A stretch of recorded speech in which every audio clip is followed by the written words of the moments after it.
Hi guys! Magandang gabi! Welcome back po dito sa Gandara SRU channel for showbiz update. Andito na naman nga po akong muli nagbabalik. Ang nagmamaganda na inyong kachismosang Kim Pao, wala na pong iba, ang lokaret na si Gandara SRU. Upang maghatid sa inyo ng latest update and fresh happenings patungkol kina Kim Chiu and Paolo Avellino. And para po sa gabing ito, ang tatalakayin natin at pag-uusapan ay may kinalaman dito sa malaking pasabog na announcement nila Kim and Paolo ngayong first week di umano ng March. Maari na ngayong first week na ng March mag-announce ang Kim Pao ng ganap nila na hindi pa na-announce, hindi pa alam ng mga Kim Pao fans. So, syempre, alam naman po, meron na tayong alam na ganap nila Kim and Paolo. So, bukod po ito sa World Tour and the Alibi. For sure yan. Kasi hindi na magiging malaki announcement at pasabog po yan kung alam na ng lahat, diba? Kaya naman ako po ay excited din na malaman po ang tungkol dito. Pero bago po ang lahat, sa mga hindi pa nakaka-subscribe sa ating channel, pakiclick lang po tayo natin subscribe button at notification bell na riyan sa baba upang kayo po yung maging updated at ma-notify tuwing may bago tayong chika at balita hinggil sa Kim Pao. Basta mga balita na may kinalaman kina Kim Chiu and Paolo Avellino, sagot na po natin yan. Samantala, meron naman po tayong ilang komento na napiling basahin ngayong gabi bilang pasasalamat sa mga taga-subaybay natin and commenters na napakasisipag po magbigay ng kanilang opinion hinggil sa mga nagdaang balita. So, first comment natin ay nagmula po kay Ma'am Maria Otman. Ayon sa kanyang komento, "Hoy, basher ka. Baka ikaw ang gurang. Baka hindi mo alam, ang senior ang malakas magsuporta sa isang artista at hindi nila iniisip gaano man kalaki ang magagastos nila. Mabigyan lang nila ng suporta ang idol nila. Masayang masaya na sila. Ang katuwiran nila, pera lang yan. Ang hinahanap nila ay yung makakapagpasaya sa kanila. Ang pera hindi mo madadala yan pag nawala na sa mundo.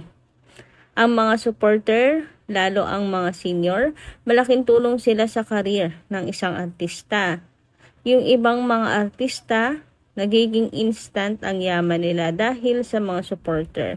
Ang Kim Pao gusto nilang bigyan ng kasiyahan ang mga supporters nila, lalo na ang mga senior, lalo na ang nagpaangat sa career nila na hindi nila inaasahan.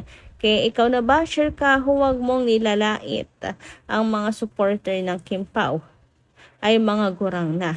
Baka kasi yung idol mo kaya hindi umaangat ang career dahil walang masyadong supporters. At eto pa ang sasabihin ko sa iyo ha.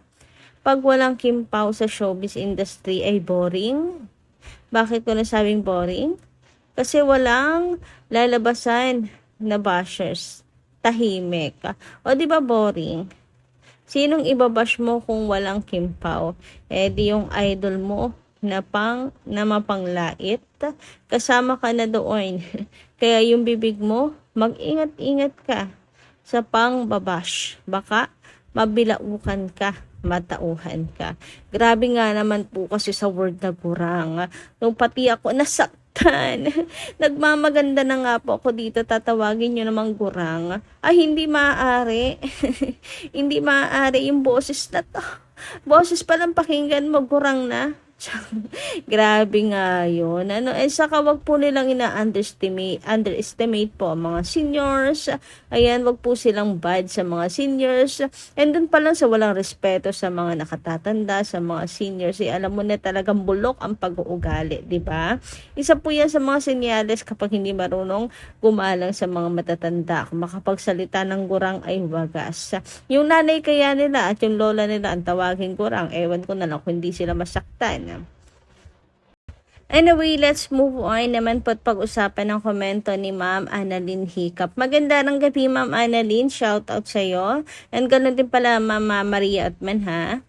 Basta ako, Gandara, dito lang ako sa kanilang dalawa. Random ko si Kim kung gaano siya alagaan ni Pao. Maganda ng paganda ng paganda si Kimberly. Ibig sabihin, wala na siyang pinoproblema dahil nandyan ang magaling makinig sa kanya at magbigay ng payo.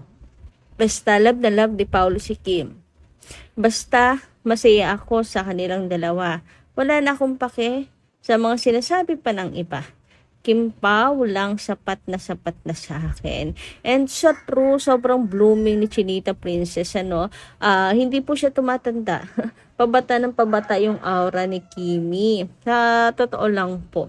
Alam mong alagang-alaga si Kim. And sana nga po wala ng problema si Kim Chiu, wala na po masyadong iniisip kagaya nung naging malaking problema po niya sa kanya pong kapatid. Kasi bumabalik na talaga yung mata ni Chinita Princess na tunay na masaya. Dati kasi kahit lagi siyang nakangiti, makikita mo sa kanyang mga mata na siya po'y tunay na malungkot. Pero ngayon, genuine lang. Sobrang saya talaga ni Chinita Princess at makikita mo yun sa kanyang mata, sa kanyang pong mga labi. Wala pong pagpe-pretend. Tunay lang po siyang masaya.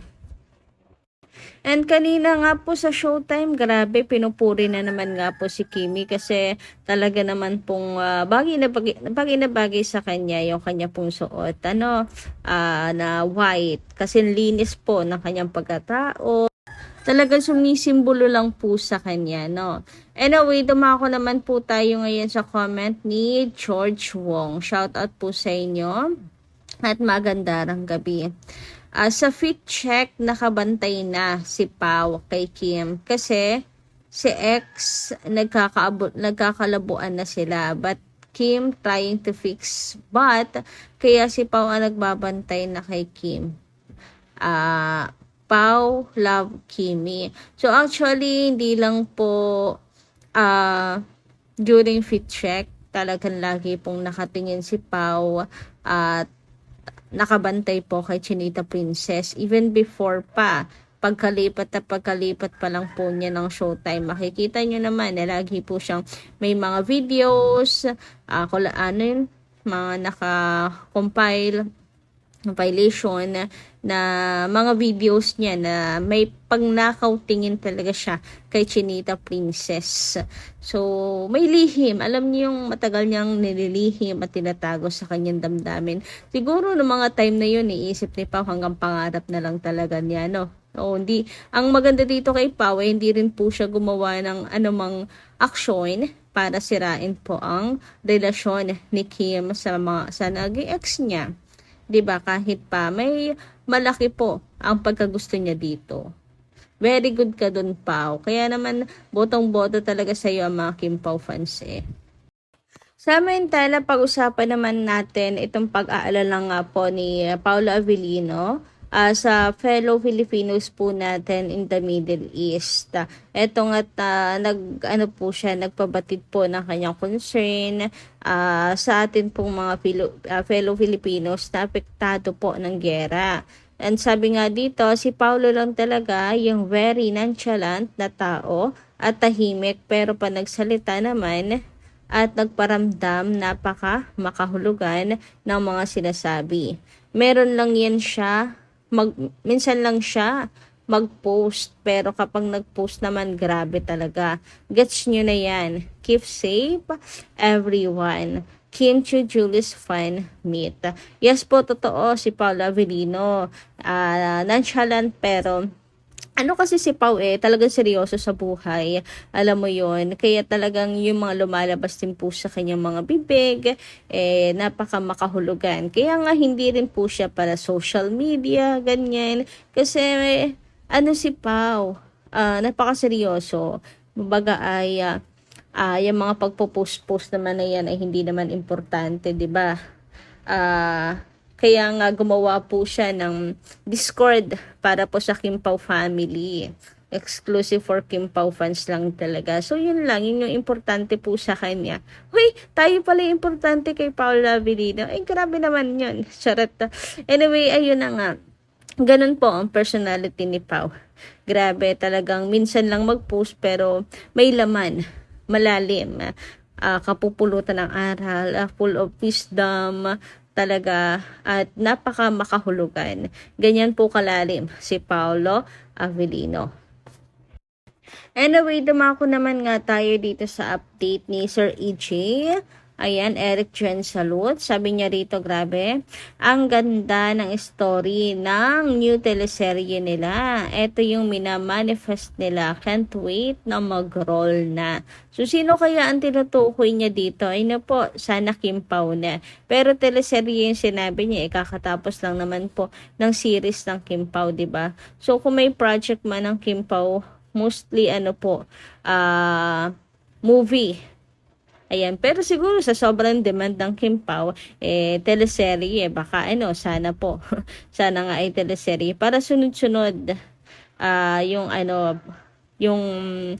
ganap nila Kim and Paolo projects, series, ayan, para lalo pong umiyak ang mga bashers sa sobra pong ingat. Charot! Hindi, para masaya po ang mga Kim Pao fans, sa totoo lang. Kasi gusto po nila araw-araw makita sina Kim and Paolo. So, kung may teleserye, ang Kim Pao, di maganda. So, sana siya po ang tinutukoy, or sila ang tinutukoy ni Sir EJ dito na napakaganda ng new story. Anyway, speaking of Sir EJ, kaya po naisipan ng mga fans na Kim Pao po yung kanyang tinutukoy sa kanyang post. Kasi sa kanyang live, tinabi po niya na first week of March, sasabog na ang sasabog na ang announcement nila Kim and Paolo. And ako, sana nga since March na po ngayon, 'di ba? So first week, second week, ayan, basta importante ma-announce po kung ano yung pasabog na yan nila Kim and Paolo. So, kayo guys, ano po inyong masasay patungkol dito? Comment ka lang po kayo dyan sa baba. And hanggang dito lang muna yung ating update. Thank you so much sa pakikinigan. Kita kasi po muli sa mga susunod pa natin chika. Marami pong salamat.